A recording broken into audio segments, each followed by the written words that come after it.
You can't just, you got to go and check the chart and make sure it's for that and that you get the right patient. And it will tell you what size catheter. If you're going to use a 14 or 16 or 18 or 20, goes all the way up to 30. Like some of the 30s are like a garden hose. They're huge, but they're ordered. So the doctor will specify what size Foley French that he wants.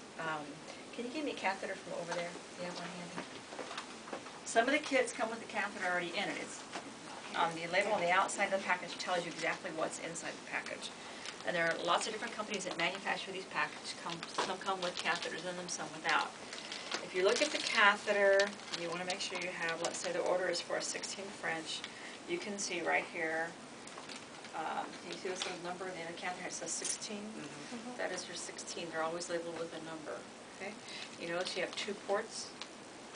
One is to connect to the drainage bag for the urine to go through to the drainage bag. This one is where you connect your water syringe to inflate your blood.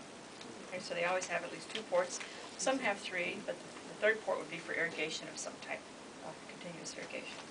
So the size of your catheter is always marked in black on the catheter somewhere near the bottom itself, either on the color ring or down here. Okay, so that's around, take a look so you know what you're looking at as far as if you have to pull your own stock catheter, you know that you're grabbing the right size. Okay, so this is the female. So we've gone to the chart, we've confirmed the order, yeah, the doctor wants us to put it at 16 French in this female. This is the patient, we've ID'd the band, we've asked her about what type of allergies. Latex. And she says no, she doesn't have any allergies, anything like that. Okay, fine. So we're going to explain to her what we're going to do, and this is what the doctor's ordered, this is why we're putting the catheter in, this is how it's going to work, this is what you can expect, and if it's not with the patient, we'll go ahead and do that now. She says, oh, sure, honey, go ahead. Okay, so the first thing is we're going to drape her. First of all, you never just like pull stuff off somebody and expose body parts. It's just not nice. So you're going to pull her like this. Now there should be a bath blanket somewhere. I want a bath blanket here. I got one. A bath blanket? Here, I got one. I noticed in the video they didn't use that, and they didn't pull the curtain either for any privacy. You would always pull your curtain for privacy. I know they Always. do that. Always, because what if this patient's by the door? Which that one was. You may close the door. Yeah. But, you know, there could be another patient in the next bed. The family comes in to visit that patient, and they just come walking in, and this one you've got all the, you know, got their legs up in the air and everything. So you have to close your curtains and remember to respect their privacy. Okay, so I would use this bath blanket.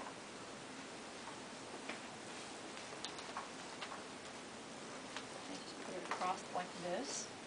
Then what I'm going to do is, you would go ahead and if this patient can help you, hopefully be able to help you, you're going to go ahead and you're going to get your bath water and clean them off, especially when you, in skilled nursing facilities, a lot of times you're taking off a diaper to do this. And they have urine on their skin, and they may have, you know, a dirty diaper, they may have bowel movement on them. You got to clean all that off before you proceed with putting a catheter in. So let's say that we've got our soap and water, and we've got this patient, she's all ready, and she's cooperative, and we've got her cleaned off. Now we're ready for the catheter process. So if she wasn't able to help me with her legs, I'd have another person help me. So you can be, okay, so you can help me with holding the legs, right? Okay, so she's cleaned off, she's ready.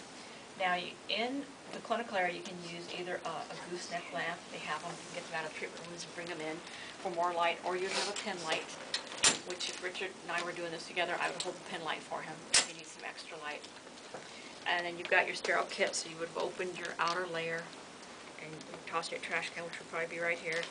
I'm coming to this side of the patient because I'm right-hand dominant. If you're left-hand dominant, you would probably want to go this way to the other side. So then you're gonna, your sterile package has tabs on it. If you can see how this is folded back. Do you remember? Okay, so this, you pick up like this, and you kind of drop it to the side. You don't have to have sterile gloves on for this, because you're only touching the tabs. And then you're, this is a video. Starring. Wait a minute, am I compensating for that? Okay, so then you're going to open the sides like this, and like this, and like this. So now you got your sterile drape. So now you gotta be careful that you don't go over this thing with your sleeve, you don't brush up against like this. You got your sterile work area here. And you can use the Mayo stand or you can use it over one of those, over bed stand like that.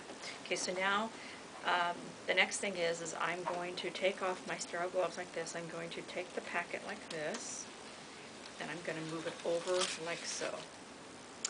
And then I'm going to just take a quick look and make sure I've got everything in the kit. This is all prepackaged for you that I need. Then I'm going to go ahead and I'm going to take my sterile gloves. I take them off the field like this. I put them on to the side like so. Remember, you pull by the tabs. Remember? And then right hand first, touching the inside of the glove. These are kind of sticky. I mean, if they're real hard, we can use the brand new ones. They're real hard, because sometimes they get kind of old and... These don't have any You want powder a brand on new the inside. pair? No. Oh, There we go. okay, Okay. got it. Okay, that's good. Okay, then under the cuff of the left hand, slide this one on. Like that. Okay, and my hands are sterile. Now I take this, because this is sterile inside, and I drop it into my trash can, like so, so it's out of the way. Then all this kit is sterile in here, so I can touch this.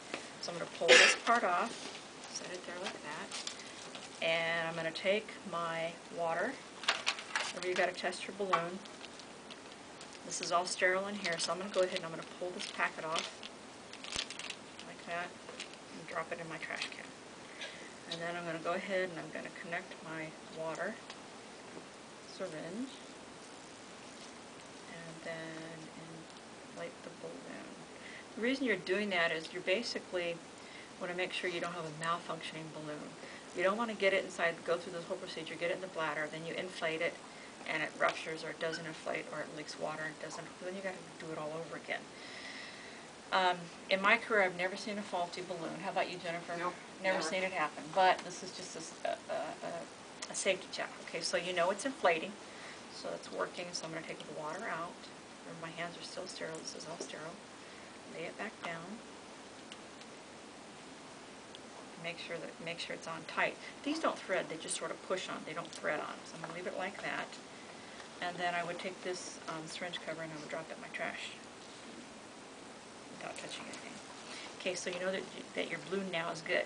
Then I'm going to go over here and I'm going to open my KY and put it right down in here. Just open it, squeeze it out right into there, and then drop this in the trash can without touching anything. Then I'm going to take my catheter, remember everything is still sterile, and I'm going to put like at least a 2-inch from the tip, 2 inches, 3 inches down. I'm going to cover it with KY. And then I can either leave it laying there in the KY, like that. It's on the sterile tray so it can stay there. Then I'm going to take my betadine. Now, normally you would have cotton balls here. So I would take the betadine, open it up, pour it onto the cotton balls, toss it.